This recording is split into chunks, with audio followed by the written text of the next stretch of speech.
احساسات مردم بازی نکنند. یک روز میان اسم سیستان و بلوچستان را حذف میکنند. اینا چه مقصد داره؟ در طول تاریخ اگر شما نگاه بکنید سیستان و بلوچستان بوده، افراد میان بلوچستان را حذفش میکنند. نه چه مرضی دارند؟ میخوان با احساسات مردم بازی بکنن.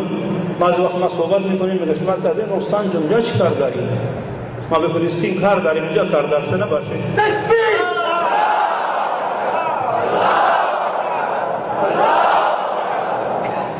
ما بلوچیم، ما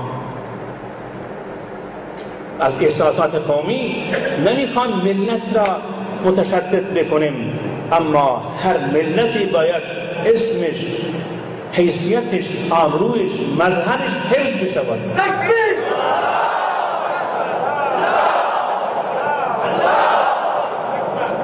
ما از احساسات کار نمیگیریم، اما کسانی که بیان ما را احساساتی بکنیم اونا را نقل میکنیم، نمیگذاریم که اونا سوء استفاده بکنن.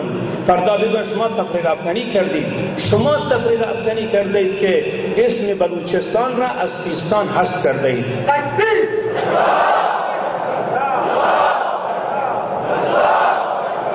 اگر بلوچستانی نباشد قطعا سیستانی هم نیست. تکبیر!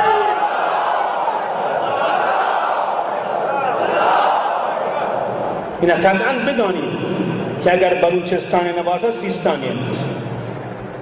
نکنند این توی 4 تا احمق آمدند اینجا هر روز با احساسات مردم بازی میکنند، یا در فضای مجازی میان شیخ الاسلام را زیر سوال میبرند و هر نوع توهینی را، هر نوع اهانتی را برای اون میان در فضای مجازی هرچی دلشان میخواد. چرا این افسرگستی خطاها را مسئولین جلوشان نمیگیرد؟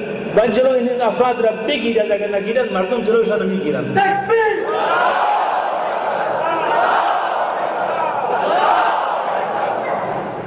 ما نمیخوام تفرقه بشود. والله به ذات الهی قسم ما اصلا دنبال تفرقه نیستیم، اما کسانی که میان اینطوری تفرقه افکنی میکنن، گفتم یک روز اسم استان را نصفش میاندازن، روز دیگه با شیخ الاسلام در فضای مجازی با حیثیت اون بازی نکردن، با حیثیت کل اهل سنت بازی میکنن. اینا و همه حیثیت همه را زیر سوال میبرن. وقتی که شیخ الاسلام اینجا خدای ناخواسته هر نوع توهینی به اون روا بشود، ما خواسته ما این است که اون کسانی که مسئول امر هستند و اگر امنیت و اتحاد و اتفاق میخواهند باید جلوی اینطوری اشخاص گرفته بشود.